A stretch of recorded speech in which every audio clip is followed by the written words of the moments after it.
Hi guys, आइए देखते हैं हिमकारी मिश्रण क्या है। तो क्या है हिमकारी मिश्रण? किसी ठोस को उसके द्रवणांक पर गलने के लिए ऊष्मा की आवश्यकता होगी। जो उसकी गुप्त ऊष्मा होगी, यह ऊष्मा साधारणतः बाहर से मिलती है। जैसे जल में बर्फ का टुकड़ा मिलाने पर बर्फ गलेगी, परंतु गलने के लिए द्रवणांक पर वह जल से ऊष्मा लेगी। जैसे जल का तापमान घटने लगेगा और मिश्रण का ताप घट जाएगा। हिमकारी मिश्रण का बनना इसी सिद्धांत पर आधारित है।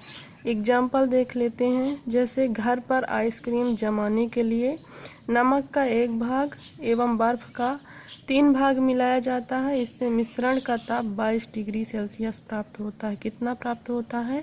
22 डिग्री सेल्सियस। वाष्पीकरण क्या है? वाष्पीकरण द्रव से वाष्प में परिणत होने की क्रिया को वाष्पीकरण कहते हैं। यह 2 प्रकार से होती है, वाष्पन और क्वथन। क्वथनांक से कम तापमान पर द्रव के वाष्प में परिवर्तित होने की प्रक्रिया को वाष्पन कहते हैं। वाष्पन की क्रिया निम्न 2 बातों पर निर्भर करती है। देखते हैं कौन सी 2 बातें हैं।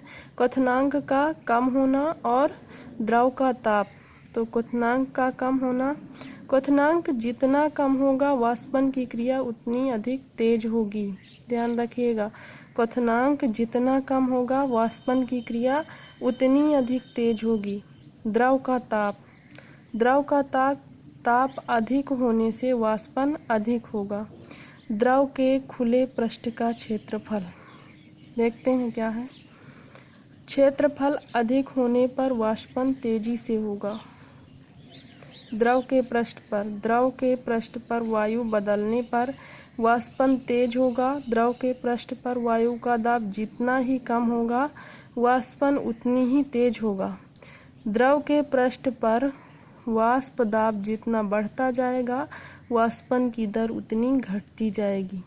देखते हैं क्वथनांक क्या है।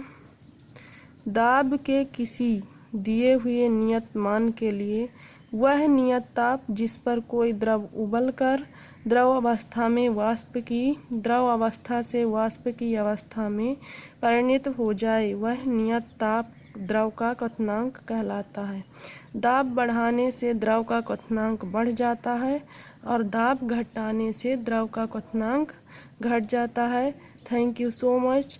नोट कर लीजिएगा इसे और प्लीज़ चैनल को लाइक और सब्सक्राइब कीजिएगा।